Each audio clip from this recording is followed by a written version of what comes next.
Shalom teman-teman. Selamat datang di channel kita ini. Hari ini kita akan membahas tentang pentingnya konteks dalam hermeneutika Kristen. Hermeneutika itu merupakan ilmu tentang bagaimana kita memahami dan menafsirkan Alkitab dengan cara yang tepat dan akurat. Dalam memahami Alkitab, konteks memiliki peran yang sangat penting karena membantu kita memahami makna yang sebenarnya dari teks Alkitab tersebut. Misalnya dalam situasi dan waktu penulisannya. Jika kita membaca tentang hukum-hukum dalam Perjanjian Lama, kita perlu memahami konteks budaya dan sejarah bangsa Israel pada waktu itu untuk memahami bagaimana hukum-hukum tersebut dibuat. Tanpa mempertimbangkan konteks, kita bisa salah dalam memahami pesan yang ingin disampaikan oleh Alkitab yang dapat berakibat pada penafsiran yang keliru. Jadi, teman-teman, mari kita lebih lanjut lagi memahami tentang pentingnya konteks dalam hermeneutika Kristen. Bagaimana konteks itu dapat mempengaruhi pemahaman kita tentang Alkitab. Jadi, karena kita membahas tentang konteks dan hermeneutika, maka alangkah baiknya kita terlebih dahulu memahami atau mengerti atau mengetahui apa itu hermeneutika, supaya kita semakin paham dan semakin mengerti dari tujuan pembahasan kita itu, yaitu pentingnya konteks dalam hermeneutika. Nah, teman-teman, kita akan membahas apa itu hermeneutika. Nah, hermeneutika merupakan cabang filsafat yang mempelajari tentang interpretasi makna. Nama hermeneutika diambil dari kata kerja dalam bahasa Yunani, yaitu hermeneuein, yang berarti menafsirkan, memberi pemahaman, atau menerjemahkan. Nah, itu adalah makna atau pengertian dari hermeneutika. Lalu, bagaimana dan apa itu hermeneutika Kristen? Hermeneutika Kristen adalah suatu usaha. Usaha apa? Untuk menjelaskan, menginterpretasikan, dan menerjemahkan teks-teks Alkitab. Mengapa teks-teks Alkitab perlu diterjemahkan? Supaya isinya dapat dipahami oleh yang membaca, oleh jemaat, atau siapapun itu yang mau memahami isi Alkitab itu. Nah, melalui proses hermeneutika itulah pembaca dapat mengerti berita yang disampaikan oleh Alkitab.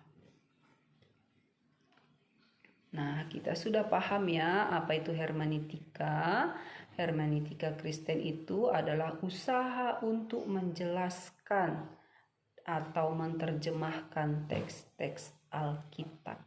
Lalu yang kedua yaitu yang akan kita pahami yaitu konteks.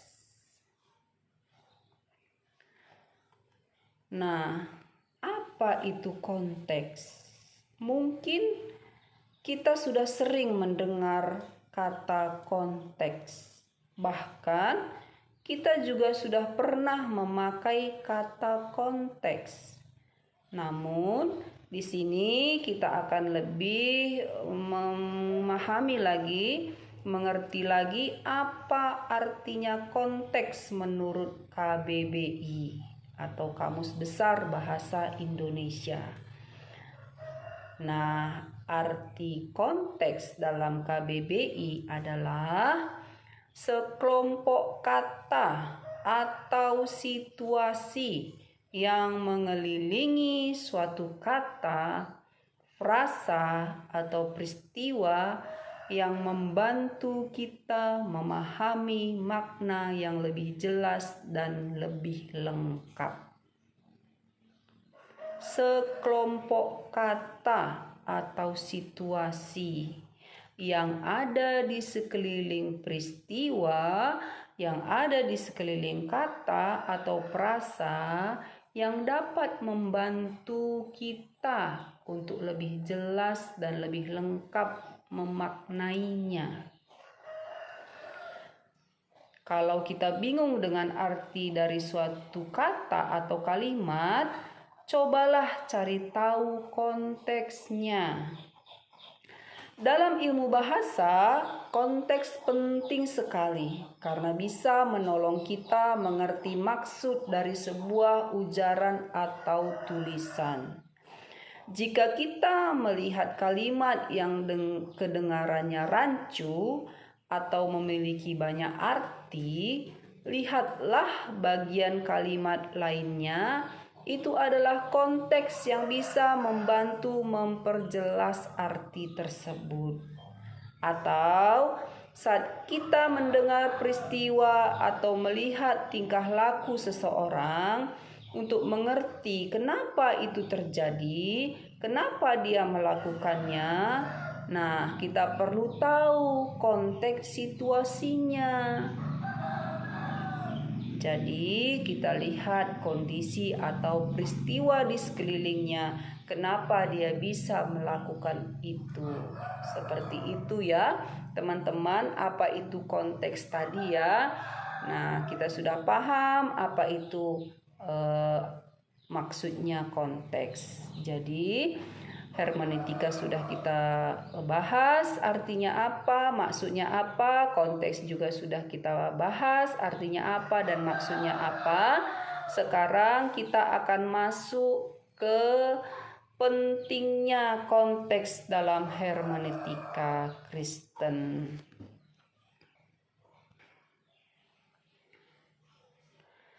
Konteks dalam Alkitab sangat penting untuk dipahami, karena saat mempelajari ayat-ayat dan kisah-kisah di Alkitab harus sesuai dengan konteksnya. Menggunakan ayat Alkitab di luar konteks akan menciptakan penyesatan, termasuk juga kesalahan dalam penafsiran. Pemahaman konteks dimulai dengan 4 prinsip, yaitu yang pertama, arti secara harfiah. Apa yang dikatakannya? Apa yang dikatakan teks itu? Apa yang dikatakan oleh kalimat itu? Itu prinsip yang pertama. Prinsip yang kedua yaitu latar belakang sejarah. Kita harus melihat peristiwa yang diceritakan oleh kalimat itu, peristiwa yang diceritakan oleh situasi itu. Lalu kita juga harus melihat kepada siapa ditujukan kalimat itu, kepada siapa ditujukan kata-kata itu, frasa itu, dan bagaimana peristiwa tersebut dipahami pada saat terjadi. Nah, itu adalah prinsip latar belakang sejarah. Jadi setelah kita mengetahui secara harfiah apa maksud dari yang mau kita artikan itu, lalu kita akan lihat secara sejarahnya. Sejarah dari kalimat itu, atau seandainya kalimat yang mau kita artikan, maka kita harus melihat sejarah dari kalimat itu. Nah, yang berikutnya yaitu yang ketiga, tata bahasanya. Nah, kalimat itu kita lihat tata bahasanya bagaimana. Atau kalimat itu langsung dan paragraf di mana kata atau frasa itu berada. Kita bisa lihat, kita bisa selidiki kalimatnya secara langsung, kita bisa lihat. Atau kalau belum terlalu paham atau belum terlalu menemukan, kita melihat paragraf di mana kata itu berada atau frasa itu berada, apa yang mau kita artikan sesuai dengan apa yang mau kita artikan. Kalau memang kalimat, berarti kalimat itu yang kita lihat. Kalau belum cukup, lihat di paragrafnya. Atau kalau frasa yang mau kita artikan, frasa itu lalu lihat dalam kalimat itu, seperti itu. Nah, prinsip yang ketiga adalah sintesis atau perbandingan dengan bagian lain dari Alkitab secara keseluruhan Alkitab. Jadi kita bandingkan dengan ayat-ayat yang lain dari kitab-kitab yang lain. Pokoknya di seluruh Alkitab. Begitu. Itu merupakan konteks dimulai untuk pemahaman konteks. Kita untuk mengerti dan memahami konteks itu 4 tahap itu, prinsip itu yang kita kerjakan. Nah, setelah kita meninjau makna secara harfiahnya, latar belakang sejarahnya, dan jenis tata bahasa dari bagian tersebut, kita kemudian harus berfokus pada struktur kitab, pasalnya, lalu paragrafnya. Semuanya itu adalah konteks. Nah, sebagai ilustrasi, hal ini sama saja seperti ketika kita melihat peta seluruh dunia melalui Google Map. Kita melihat seluruh dunia terlebih dahulu. Lalu kita menzoomnya secara sedikit demi sedikit. Kita menzoomnya lebih sedikit lagi. Mungkin kita lihat dulu satu benua, lalu kita zoom lagi melihat dari satu kota atau satu pulau, lalu kita zoom lagi kita melihat menjadi satu daerah, provinsi, kabupaten, seperti itu. Bahkan sampai dalam titik satu rumah kita bisa melihat. Nah, seperti itulah konteks itu. Kita lihat dulu secara harfiah apa yang dikatakannya, lalu kita lihat sejarahnya, lalu kita lihat tata bahasanya, lalu kita lihat seluruh isi Alkitab. Seluruh isi Alkitab itulah diibaratkan seperti dunia. Lalu kita membandingkannya. Nah, seperti itulah konteks itu di dalam Alkitab. Seperti itu jugalah kita harus memahami konteks dalam Alkitab. Pada saat menggunakan frasa atau ayat di luar konteks, hampir selalu menyebabkan terjadinya kesalahpahaman. Misalnya, kita mengambil frasa Allah adalah kasih, ya, yang tertulis di dalam 1 Yohanes 4 ayat 7 sampai 16. Di luar konteks, kita bisa saja memiliki pemikiran bahwa Allah kita mengasihi segala sesuatu dan semua orang di setiap saat dengan kasih yang romantis dan menggebu-gebu. Karena kita tahu kasih itu adalah saling mengasihi, itu adalah romantis, seperti itu dalam kehidupan sehari-hari kita. Bisa saja kita berpikir seperti itu tanpa melihat konteks.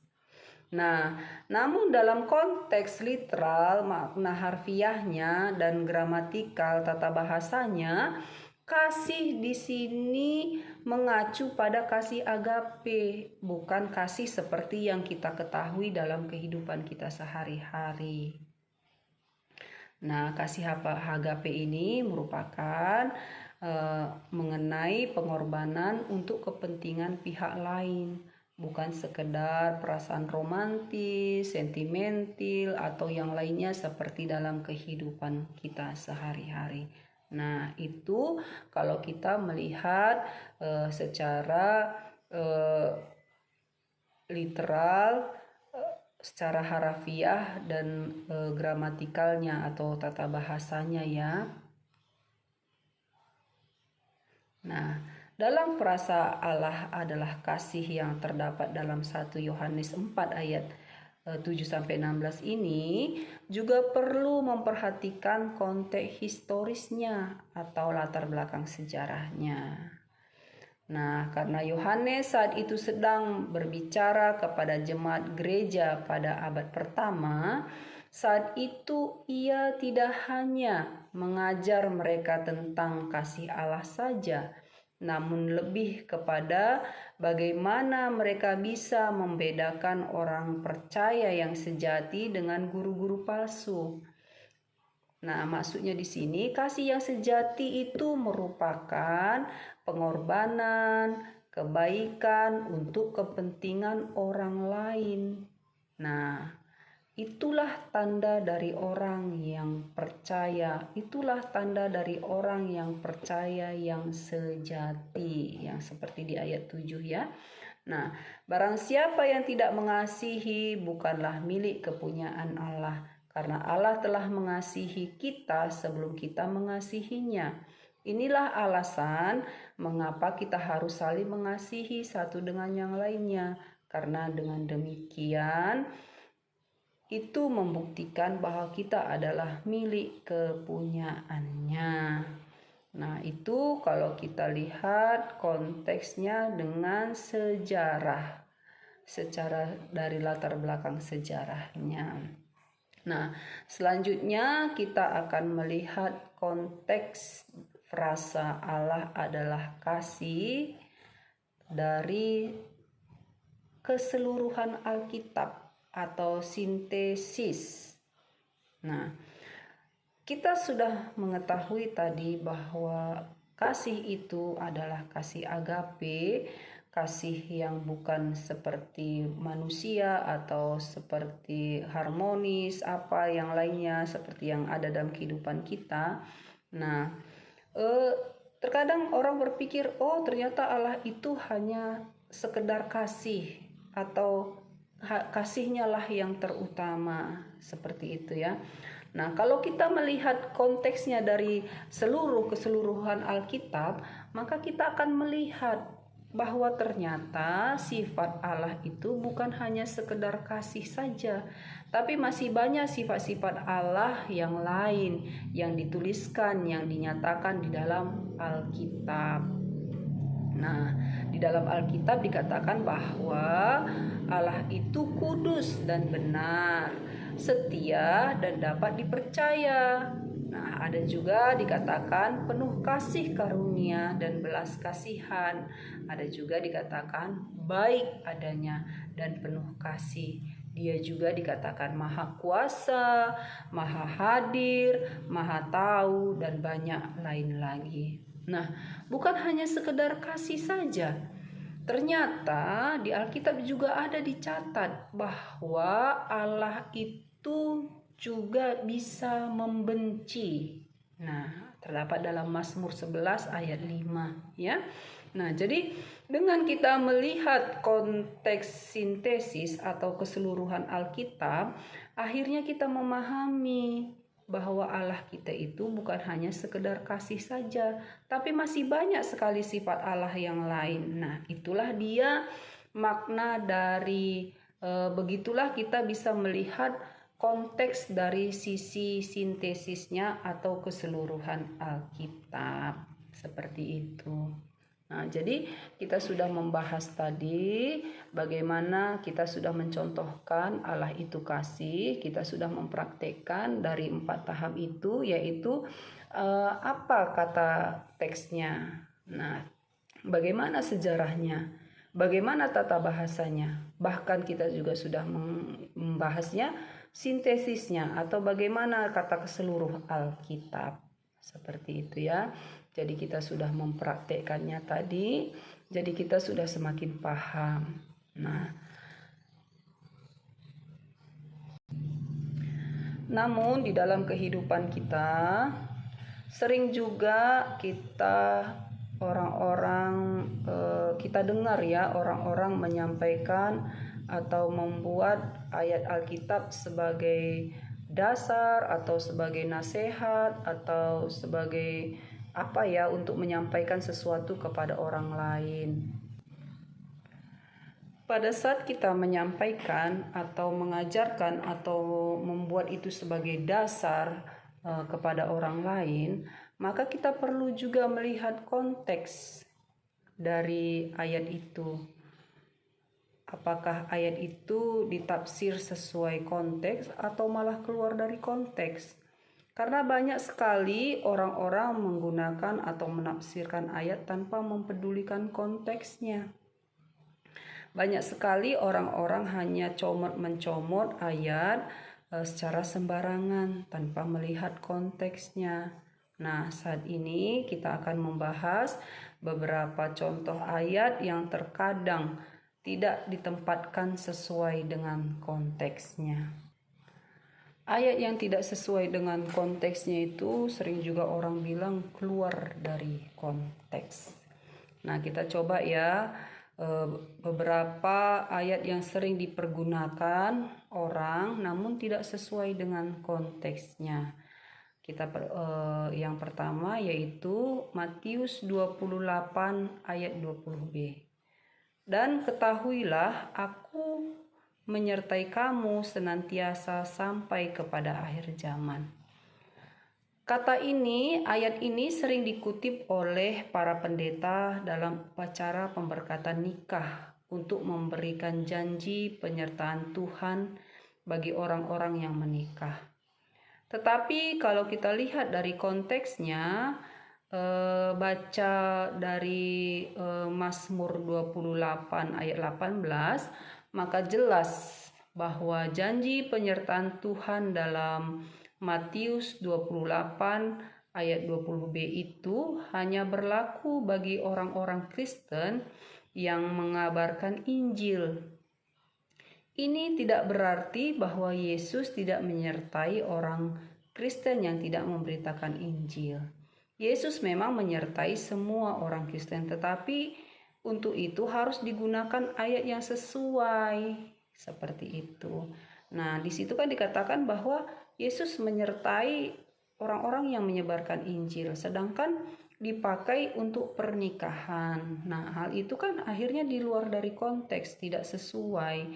Memang artinya Yesus akan menyertai, Tuhan akan menyertai rumah tangga kalian. Kalau kita hanya kutip, kalau kita hanya penggal, maka kita akan merasa itu sesuai. Tapi kalau kita lihat dari konteksnya bahwa itu untuk mereka yang mengabarkan Injil, akhirnya tidak sejalan, tidak sesuai dengan konteksnya, dengan keadaan yang disampaikan. Nah, oleh karena itu carilah ayat yang sesuai untuk pernikahan seperti yang ada di Ibrani 13 ayat 5b atau Yohanes 14 ayat 16. Nah, yang lainnya juga mungkin kita akan bahas lagi, ada lagi yang lain, yaitu di Matius 5 ayat 37a yang berbunyi, jika iya, hendaklah kamu katakan ya. Jika tidak, hendaklah kamu katakan tidak. Nah, ini sering sekali dikutip untuk menekankan kejujuran, melarang berdusta. Tetapi kalau kita lihat konteksnya, Mari boleh dibaca ya dari Matius 5 ayat 33. Maka jelas bahwa Matius 5 ayat 37a sama sekali tidak berhubungan dengan kejujuran, tetapi berhubungan dengan sumpah. Nah, akhirnya kan tidak sesuai dengan konteks. Namun, orang sering sekali membuat untuk menuntut kejujuran orang lain dengan ayat ini. Seperti itu, ya. Mungkin ada lagi contoh yang lainnya seperti Matius 15 ayat 24. Yesus berkata, "Aku diutus hanya kepada domba-domba yang hilang dari umat Israel." Dan Kisah Para Rasul 11 ayat 2 sampai 3, 19, di mana orang-orang Kristen hanya memberitakan Injil kepada orang Yahudi saja. Dikutip dalam pembukaan suatu kitab suci agama lain untuk menyerang Kristen dan menunjukkan bahwa Yesus sebetulnya datang hanya untuk bangsa Yahudi saja. Tetapi kalau kita membaca secara seluruh konteksnya, yaitu Matius 15 ayat 21 sampai 28 dan Kisah Para Rasul 11 ayat 1 sampai 20, maka jelas bahwa bagian-bagian itu sama sekali tidak mengajarkan demikian, bahwa Yesus bukan hanya untuk bangsa Yahudi tapi kepada seluruh bangsa. Nah, seperti itulah yang terkadang membuat orang mencomot-comot ayat dan akhirnya dilari daripada konteks. Oleh karena itu, sangat penting kita memahami konteksnya. Jadi akhirnya kita tidak sembarangan mengartikan dari ayat itu dan tidak sembarangan untuk memakai ayat itu. Seperti itu. Mungkin masih banyak juga ayat-ayat yang lain yang sering dipakai yang di luar dari konteks atau keluar dari konteks, lari dari konteks. Oleh karena itu, mari kita lebih memperhatikan lagi konteks dalam menafsirkan Alkitab supaya kita tidak keliru. Nah, Alkitab merupakan firman Allah yang secara harfiah berarti dinafaskan oleh Allah. Tertulis dalam 2 Timotius 3 ayat 16. Kita diperintahkan untuk menyiapkan hati kita, mempelajari dan memahami firman dengan menggunakan metode pembelajaran Alkitab yang baik, yang disertai oleh pencerahan dari Roh Kudus. Pemahaman kita terhadap isi Alkitab akan semakin meningkat dengan mempertahankan ketekunan kita dalam menggali konteks. Ada ayat-ayat Alkitab yang seolah-olah tampak saling bertentangan. Tapi jika kita dengan teliti mencari tahu konteksnya, termasuk menggunakan keseluruh isi Alkitab sebagai referensinya, kita dapat memahami makna dari bagian tersebut. Ayat yang tadinya seolah-olah saling bertentangan pun menjadi dapat dijelaskan, dapat dipahami. Konteks adalah raja, berarti bahwa konteks seringkali mendorong makna suatu frasa. Mengabaikan konteks berarti merugikan diri kita secara luar biasa.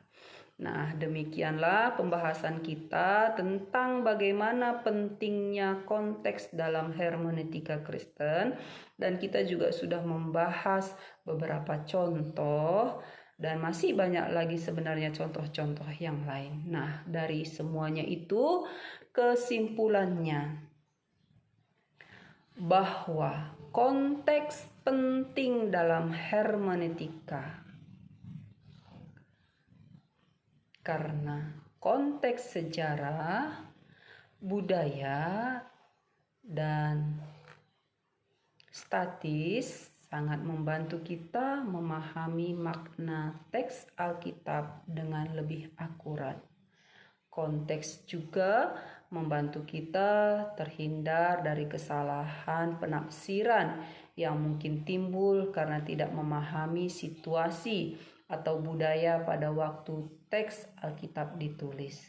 Konteks membantu kita memahami pesan Alkitab dalam konteks aslinya dan menerapkan prinsip-prinsipnya dalam kehidupan sehari-hari.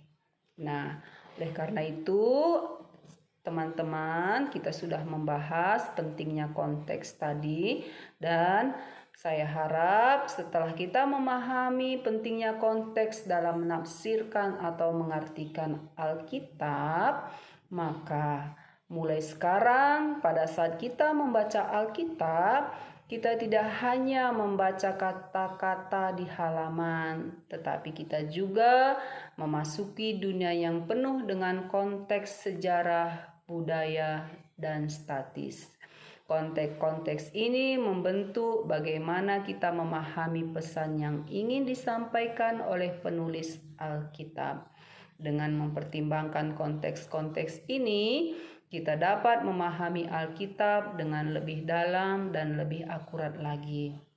Mari kita belajar untuk memperhatikan konteks ketika kita membaca dan menafsirkan Alkitab. Dengan demikian, kita dapat menemukan makna yang lebih kaya dan lebih relevan bagi kehidupan kita hari demi hari.